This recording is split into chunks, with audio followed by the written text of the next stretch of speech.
এখন আমরা ধারকত্বের সেই অংশটা পড়াবো যেখানে দুটি ভিন্ন বিভব সম্পন্ন পরিবাহীর দুটি ভিন্ন বিভব সম্পন্ন পরিবাহী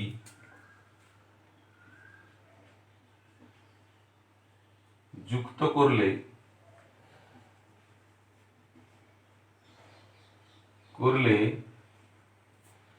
কি আছে? শক্তি ক্ষয়।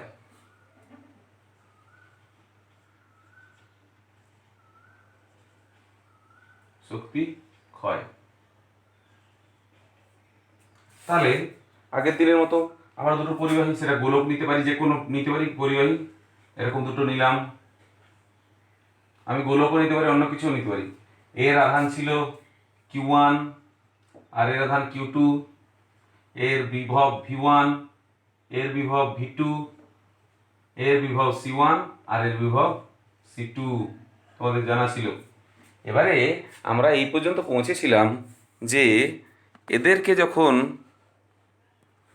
কানেক্ট করা হলো তাহলে তখন একটা বিভব হলো, ফাইনালি বিভব হলো কত? V = C1 V1 plus C2 V2 by C1 plus C2। নিজেরা নিজেদের মনে মনে ক্যালকুলেশন করবে, করে যাবে আমার সঙ্গে সঙ্গে, তাহলে বেশি ভালো হবে। তাহলে দেখো, যখন এরা পরস্পরের সঙ্গে যুক্ত হলো তখন এদের মধ্যে আধান আসলো, ঠিক আছে? এদের পরস্পরের সঙ্গে যুক্ত হওয়ার পরে এটার মধ্যে আধান হলো কিরকম? এটাতে আধান হলো Q1 ডট, তোমরা জানো, আর এটা আধান হলো Q2 ডট। কিন্তু ধারকত্বয় কি রইল? বিভবটা তাদের এভারেজ, মানে সবাইকার দুজনকার মিলে বিভব হয়েছে, এটা তোমরা জানো। তো এই বিভবটা হয়েছে। তো এখন আমরা জানি কোন পরিবাহীর স্থিতিশক্তি কত। কোন পরিবাহীর স্থিতিশক্তি হচ্ছে তোমার, যদি আহিত পরিবাহী হয় তাহলে কোন আহিত পরিবাহীর যার আধান আছে Q এবং যার ধারকত্ব হচ্ছে C, যার বিভব হচ্ছে V, তার শক্তি হচ্ছে হাফ CV²। CV²। তাহলে শক্তির অপচয় বা ক্ষয় কতটা হয়েছে সেটা যদি বার করতে চাই তাহলে আমার কি করতে হবে? আগে কত শক্তি ছিল আর পরে কত শক্তি হলো, এই দুটোর বিয়োগফল।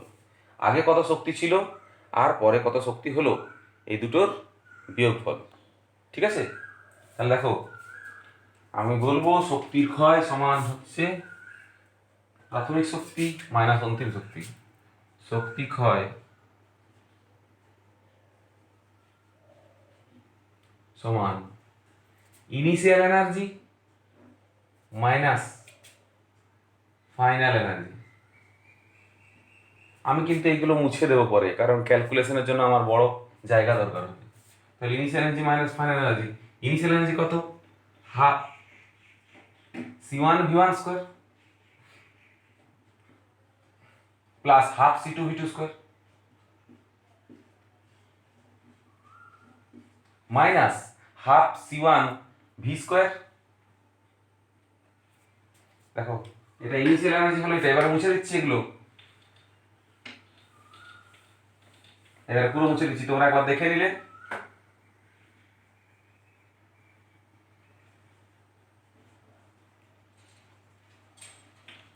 মাইনাস, এই দেখো ইআইটা হয়ে গেছে, এইটা ইআই, আর ইএফ কত? Half C1 V² plus half C2 V²। এইবারে আমাদেরকে কি করতে হবে? বিয়োগটা কার্যকরী করতে হবে। তাহলে হাফ সবাইকার আছে, অতএব হাফ বাইরে। হাফ সবাইকার আছে, তাই হাফ বাইরে। C1 V1² minus C1 V1² আর C2 V2²। দেখো, এই ভি এর মানটা আমি বসাতে পারি, ভি কমন আছে, তাহলে এখানে আমরা লিখতে পারি C1 V1² plus C2 V2² আপাতত রইল, মাইনাস, একটু আমি ঘন করে লিখছি, half C1 V1² plus half, হাফটা কমন নিয়েছি, C2 v2 square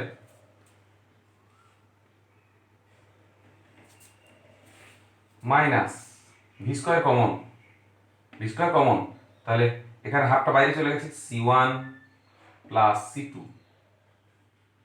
into V square. এবার ভি স্কোয়ারের মানটা বসাবো, দেখো হাফ এখান থেকে এদিকে কমন গেছে, ভি স্কোয়ার বাইরে কমন গেছে, এবার ভি স্কোয়ারের মানটা বসাবো। তাহলে আমরা ভি মানে কত পেয়েছি সেটা লিখবো half c1 v1 square plus c2 v2 square minus c1 plus c2 লিখলাম, আর এখানে কত রইবে, এখানে রইবে c1 v1 plus c2 v2 by c1 plus c2 তার আবার হোল স্কোয়ার। ঠিক আছে, এরপর আমি এই দুটোর বিয়োগ করব। তাহলে প্রথমত যখনই এইটার এটার বিয়োগ হবে, একটা c1 c2 কেটে যাবে, দেখো c1 প্লাস c2 একটা কেটে যাবে, এই যে এই দুটো গুণ হওয়ার ফলে একটা c1 c2 কেটে যাবে, আর একটা c1 c2 যোগ হবে, এইখানে লাগবে। তাহলে একটা c1 প্লাস c2, এই যে এটা রাখলো, এটা কেটে গেল, একটা কাটলো, একটা রয়ে গেল, এই একটা যোগ হবে। তাহলে এখানে কি হবে, c1 c2 এর সঙ্গে এই c1 c2 এর সঙ্গে একবার c1 আর c2 গুণ হবে, তাহলে c1 স্কোয়ার, একটু জায়গা বেশি লাগবে আমার এখানে, বেশ ভালোই লাগবে, তোমাদেরকে বুঝে নিতে হবে যে কিছু কিছু টার্ম ক্যান্সেল হবে। তাহলে 2 যেহেতু ছিল, এই 2টা এখানে থাকুক, ঠিক আছে। c1 আর এই c1 এ গুণ হবে, c1 square v1 square c2 plus c2 square v2 square হয়ে গেল। এবারে c1 এর সঙ্গে c2 গুণ হবে, আর c1 এর সঙ্গে এই c2 গুণ হবে, তাহলে কি হবে, plus c1 c2 v1 square, c1 c2 v1 square plus c1 c2, দেখো c1 c2 এখানেও আসবে, এইটা আর এটাই গুণ হলে, এই যে এই দুটো গুণ হলে c1 c2 v1 স্কোয়ার, আর এই দুটো গুণ হলে c1 c2 v2 স্কোয়ার, তাহলে c1 c2 v1 স্কোয়ার আর c1 c2 v2 স্কোয়ার, এই দুটো নিয়ে নিলাম।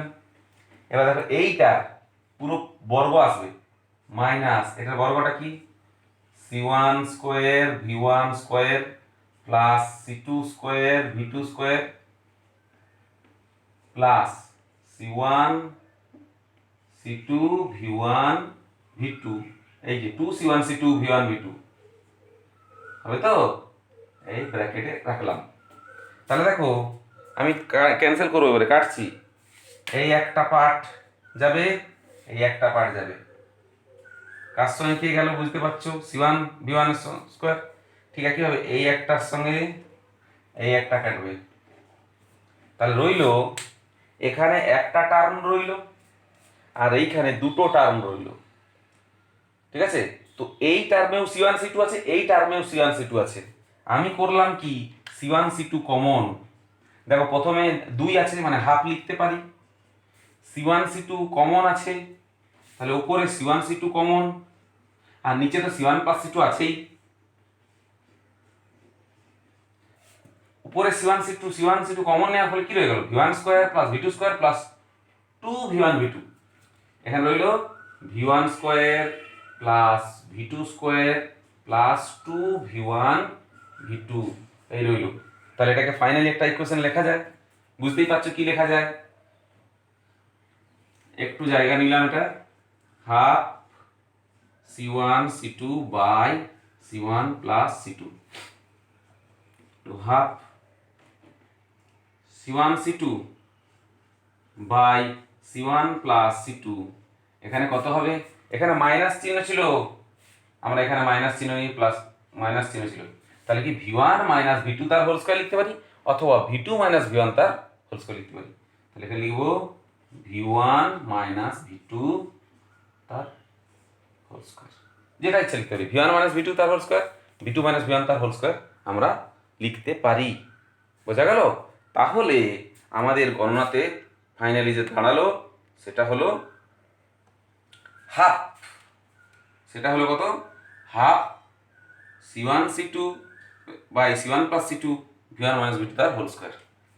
ঠিক আছে, শক্তি ক্ষয় বা শক্তি অপচয় বলতে পারো, যা বলতে পারো, এখানে শক্তি ক্ষয়ই বলছে বেশিরভাগই, শক্তির অপচয় বা শক্তি ক্ষয় বলতে পারো। ঠিক আছে, তাহলে দেখো এটাও মনে রাখার একটা পদ্ধতি। হাফ সি ভি স্কোয়ার, শক্তি কত ছিল, হাফ সি ভি স্কোয়ার। শক্তির রূপটা কি ছিল, একটা ধারকত্বের, সরি ধারকত্ব বলছি, একটা পরিবাহীর ক্ষেত্রে শক্তির রূপটা কি ছিল, একটা ধারক পরিবাহী ক্ষেত্রে হাফ সি, তো এখানে তো হাফ সি ভি স্কোয়ারই দেখতে পাচ্ছি, তোমরা কি অন্য কিছু দেখতে পাচ্ছ নাকি? দেখো হাফ সি ভি স্কোয়ার, আগের দিন আমি একটা বুঝিয়েছিলাম তোমাদেরকে যে এটা হাফ সি ভি স্কোয়ার মানে সি কে তুল্য ধারকত্ব বলা হচ্ছে। ঠিক আছে, মানে C1 C2 by C1 plus C2 এটা হচ্ছে তুল্য ধারকত্ব, এইটা এরকম ভেবে নিয়ে যদি আমরা মনে করি। আর বিভব পার্থক্যটাই হলো বিভব, আগের দিন তোমাদের বলেছিলাম বিভব পার্থক্যটাই হলো বিভব, ওটা যদি ভেবে নিই তাহলে মনে রাখার খুব একটা অসুবিধা হবে না, মনে রাখার জন্য খুব একটা অসুবিধা হবে না। ঠিক আছে।